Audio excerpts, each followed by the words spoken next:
Am I going to be like this? What do you mean? Does that work? Yeah, what do you mean? Is we too close together? No. We're in love, it's a love video. Oh. Hi guys, welcome back to my channel. Today I'm joined by Louie. Hey! And I asked you guys on Twitter and Instagram to ask us questions about love and relationships and advice slash just like Q&A, I guess. So I got so many questions, like so many that I almost feel like we should do a part 2 to this. But anyway, for now, let's get started. What would be your advice if you and your boyfriend speak different love languages and want to fix that? First of all, if you haven't seen my video on love languages, I will link it up here, but the first thing you need to like realize what your love languages are and have an open conversation about it. Be very open to what theirs are, because you can very easily get stuck into what your love languages are and just expect them to understand that and like give that to you all the time. So you have to be super open and honest about what it is you really need out of a relationship. I think just like don't hold anything back and just be super open and honest and like willing to compromise and try to give the other person what they need. Yeah, and I think you don't necessarily know what your love languages are unless you sit down and think about it and think, okay, what makes you feel most cared about and how do you instinctively want to show someone else love? Mm-hmm. And if you're not on the same page, I don't think it means you're fully incompatible and the relationship's doomed. Yeah. Because even me and Raya, like, we have similar love languages, but then there's other things where we don't naturally communicate things to each other that I think if we did, it would help our relationship. So I think it's just practicing, working on it, and yeah, just once you recognise and have had a conversation about what it is that you need from the other person to feel loved, I think you can just, you know, work on it, and I've got a lot of work to do. But we have had so many conversations and it's like, it's helped so much. Every time we talk about it, I feel like it helps a ton. Yeah, totally. Did he have a crush on you or you had a crush on him? What were your first impressions of each other? Okay, so as a lot of you know, we met in New York 3 years ago. Yeah, definitely when we met there was a bit of a spark, and I think without going into detail, I'd come out from a bit of a rough few years and wasn't really in the headspace to think, oh yeah, I want to be in a relationship right now. But when we met, there were so many qualities in Raya that I saw as like, oh, if I was to have a girlfriend, like, she has a lot of desirable qualities and compatible things that we both loved, and not just loved, but the way that we saw the world and the way we saw our futures and everything. Just from a few conversations we had the first couple of days of meeting, for me it was like, yeah. And because of our lifestyles, I think the initial thought wasn't like, ooh, I like him, we should be together, because I know he was in New York for a weekend. I didn't know if I was ever gonna see him again, but there was definitely like some interest, and it was like it planted a seed. I feel like we were like, oh, okay, maybe something could happen, and then it took a while to like figure out the logistics mainly. And it wasn't till a year later, and we'd kind of, that year was an interesting rocky year, but it wasn't until a year later where we were like, yeah, let's do this. Yeah. What do you think is the best thing you have in common besides traveling? I think it's our like love for the world. Besides just like wanting to see it while traveling, we just get excited about really similar things, and I don't know, we just have like similar positive outlooks on life. Yeah, and I think love for the world is everything, like whether it's the natural beauty, and we could both like would never get bored of just looking at a sunset or walking through nature, and then like animals and kind of and people, climate issues, and then people, everything like sustainable living, how we can be better people to everything around us. So yeah, I think that's a good thing we have in common. Yeah, I mean, I feel like it's the main thing that like makes us who we are. So if we didn't have that in common, we would never work. And being with someone that makes you a better person, I think is so important. And I feel like you make me a better person. My fiance and I have been together for nearly 11 years and can't afford our dream wedding, which is why we've waited so long. How long is too long? Should we just go to the courthouse, or should we wait until we're financially ready to get married?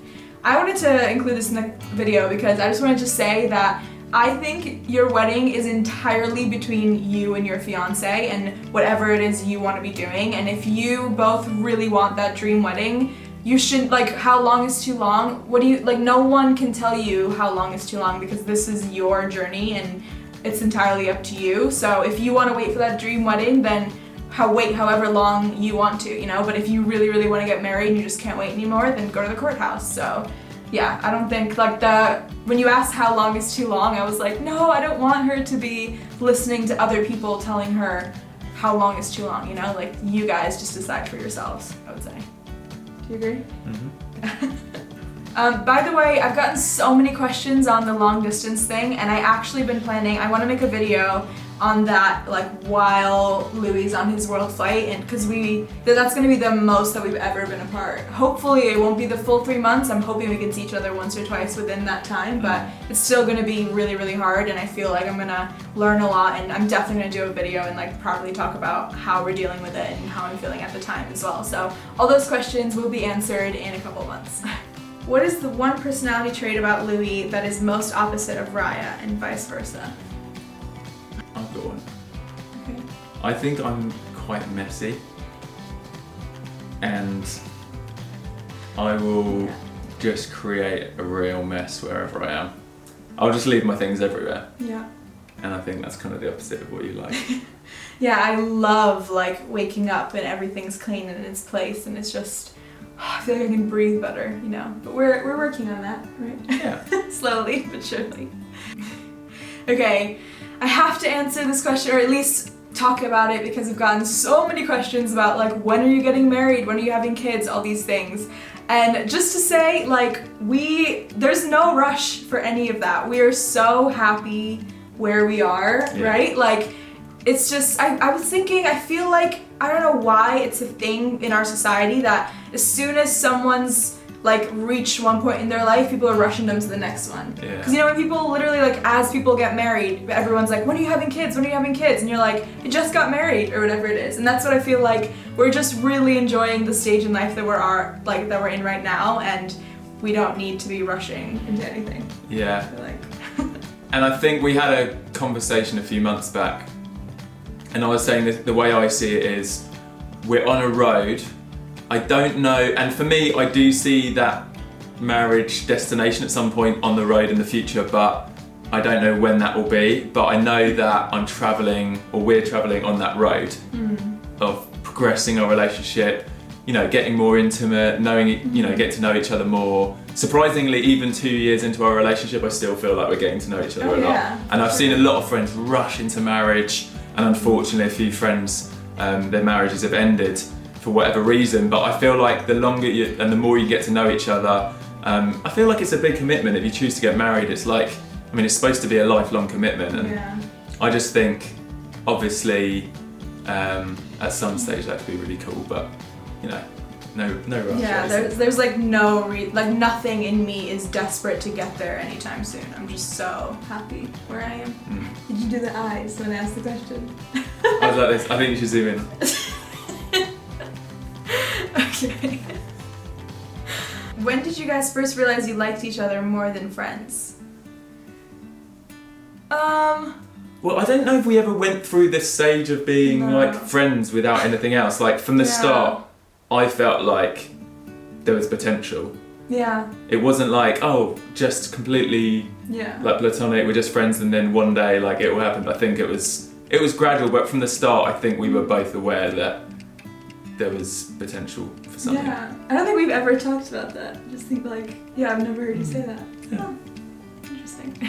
We're about to get married and go on a honeymoon. As you guys have traveled so much together, where would you recommend to go? I'm gonna say the Maldives. Maldives is like one of my favorite places that we've ever been. Yeah. It was amazing. I think until I started traveling full time, in my head I was like, I just want to go on an adventure honeymoon. Yeah, me too. I want to backpack around Asia. Yeah, or get a camper van and we'll just drive around for months on end, like having adventures.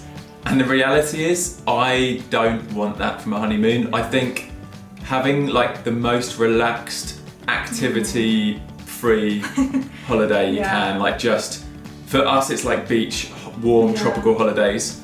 If you're just kind of on a paradise beach with not a lot of things to do, for me that's the best place for us anyway to like connect properly and have quality time. Greece was good for that as well. This last week. There's a lot in the Caribbean. I know the Maldives are really expensive, especially to get to. So if you're in America, Caribbean's great. If you're in Europe, there's so many like islands, Italian and Greek and stuff. And Mediterranean. Yeah, there's a lot of great places. But also if you are looking for more of an adventure thing, like that would be awesome as well. If you haven't really traveled much together, you haven't really gone on many adventures, it would be unreal to go and backpack around Asia for a month or something. Like you would create so many memories together or road trip around Italy, something like that would be cool. Yeah.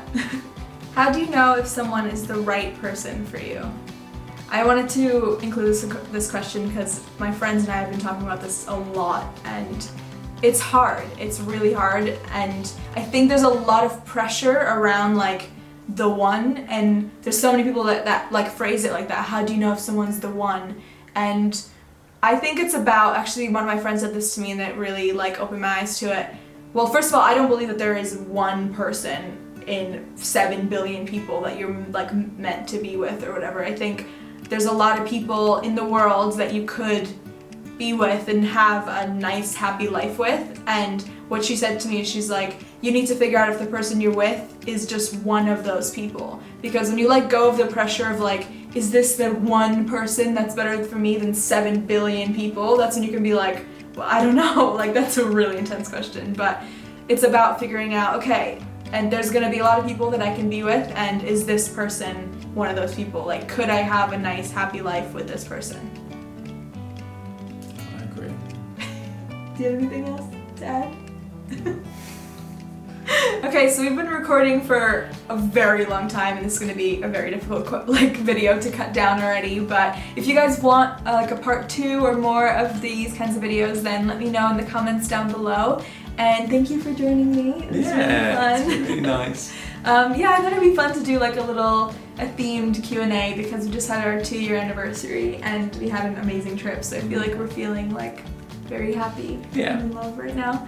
But yeah, anyway, I hope that you guys liked this video, and again, if you have any more questions you want us to answer another time, just leave them in the comments down below and hopefully we'll get to that later. But yeah, have a good day. Bye! Bye!